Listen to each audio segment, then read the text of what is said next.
नमस्कार, बहुत स्वागत है आपका। न्यूज 18 डिजिटल देख रहे हैं। मैं हूं विकास ब्रजेश सक्सेना।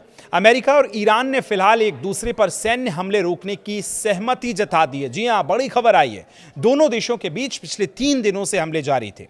अमेरिकी अधिकारियों के मुताबिक अमेरिका ईरान में 17 जून को हुए समझौते यानी MOU के सभी बिंदुओं पर बातचीत जारी रहेगी, यानी कम्युनिकेशन होता रहेगा।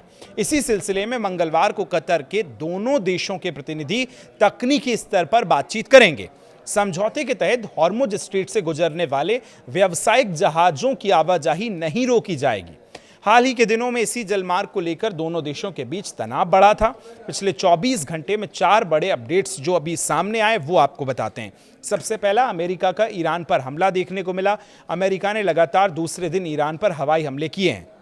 इस दौरान किश्मदीप, सिरिक और बंदर ए लेंग जो निशाना है उसको बनाया गया है और उसके बाद ईरान ने जवाबी कार्रवाई में बहरीन और कुवैत में अमेरिकी सैन्य ठिकानों पर हमले किए। ईरान बोला 30 दिन तक हॉर्मुज हमारे कंट्रोल में है। तो ईरान के विदेश मंत्री अब्बास अरागची ने कहा है कि अगले 30 दिनों तक हॉर्मुज पूरी तरह से ईरान के नियंत्रण में रहेगा।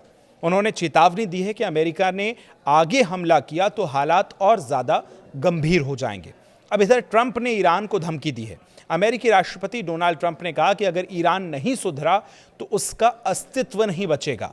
उन्होंने कहा कि अगर जरूरत पड़ी तो अमेरिका अपने शुरू किए गए सैन्य अभियान को पूरी तरह अंजाम तक पहुंचाएगा। ईरान बोला अमेरिका को नुकसान उठाना पड़ेगा। ईरान की इस्लामिक रिवॉल्यूशनरी गार्ड कॉर्प्स यानी IRGC ने कहा कि आने वाले दिनों में क्षेत्र में मौजूद अमेरिकी सैन्य ठिकानों को भारी नुकसान उठाना पड़ेगा।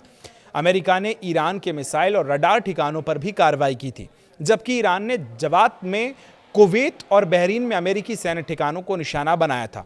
इसके बाद दोनों देशों ने फिलहाल सैन्य कार्रवाई रोककर बातचीत के लिए समाधान तलाशने पर सहमति जताई है। अमेरिका ईरान के बीच तकनीकी बातचीत इस हफ्ते नहीं होगी। ईरान के उप विदेश मंत्री काजेम गरीबाबादी ने कहा है कि अमेरिका और ईरान के बीच होने वाली इस तकनीकी स्तर की बातचीत अभी इस हफ्ते नहीं होगी। साथ ही अमेरिका और ईरान ने इस महीने की शुरुआत में स्विट्जरलैंड में बातचीत की थी। उस दौरान दोनों पक्ष तकनीकी स्तर पर बातचीत के लिए अलग अलग कार्य जो समूह बनाने पर सहमत हुए। गरीबाबादी ने कहा कि इस कतर के साथ बातचीत में लगातार जारी है, जिसमें दूसरे पक्ष की ओर से भी किए जाने वाले वादों को लागू करने पर चर्चा हो रही है। उन्होंने ये भी कहा कि कुछ मीडिया रिपोर्टों में दावा किया गया था कि दोहा में बैठक होगी, लेकिन ये खबर सही नहीं है। बैठक तभी होगी जब सभी जरूरी शर्तें पूरी की जाएंगी। दोनों देशों के बीच पिछले 3 दिनों से हमले जारी हैं।